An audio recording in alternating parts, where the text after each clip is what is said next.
L'éclairage avant de ma moto. Je vais dans un premier temps vérifier le bon état de mon optique ainsi que son bon fonctionnement. Alors, d'abord le bon état, il faut qu'il soit propre, non cassé, non fissuré. Je mets le contact de la moto pour vérifier que mon feu de position fonctionne. Je passe devant la moto, je me penche un peu et je vérifie que mes deux feux fonctionnent correctement. Je vais maintenant mettre mon moteur en marche pour effectuer la vérification de mon feu de croisement, savoir s'il fonctionne. Je me mets vers l'avant et je regarde effectivement mon feu de croisement fonctionne. Je vais maintenant vérifier mon feu de route avec ce bouton que je pousse vers l'avant. Et là, j'ai un témoin bleu qui s'allume au tableau de bord. Donc je pousse vers l'avant et mon témoin bleu s'allume. À partir de maintenant, je vais me mettre devant la moto et je vais indiquer à l'inspecteur que mon feu de route fonctionne correctement. Je dis aussi à l'inspecteur que c'est avec ce bouton-là qu'on fait des appels feu de croisement, feu de route. Maintenant, nous allons passer aux indicateurs de changement de direction. Je vais vérifier non seulement leur bon état, mais aussi leur bon fonctionnement. Clignotant gauche, je vais commencer par vérifier mon clignotant arrière gauche. Il fonctionne.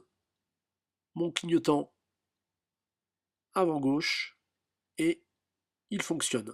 Propre, en bon état et non cassé. Maintenant, je vais passer au clignotant droit. Je commence toujours par l'arrière. Il fonctionne, il est propre et en bon état. À l'avant, il fonctionne aussi, il est propre, en bon état et non cassé. Et j'indique à l'inspecteur que sur cette moto, sur le bouton rouge du commodo, nous avons les feux de détresse.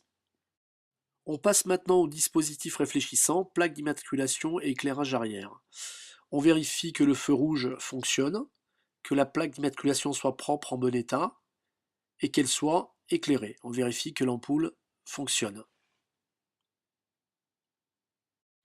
On vérifie également qu'il y ait un dispositif réfléchissant qu'on va appeler catadiope. Nous passons maintenant à la vérification du feu stop, qu'on va actionner avec la main. Et ensuite, regarder à l'arrière que le feu stop fonctionne, qu'il soit propre, en bon état, et qu'il s'éclaire correctement lorsqu'on actionne la commande de frein. Nous allons terminer cette vérification par le bon fonctionnement de l'avertisseur sonore, ainsi que la présence, l'état et la propreté des rétroviseurs gauche comme le rétroviseur droit. Nous allons pouvoir maintenant présenter le casque à l'inspecteur, lui montrer l'étiquette de conformité E, l'étiquette NF bien que toujours valide tend à disparaître, et nous allons lui faire voir que ce casque est adapté au pilote en l'essayant.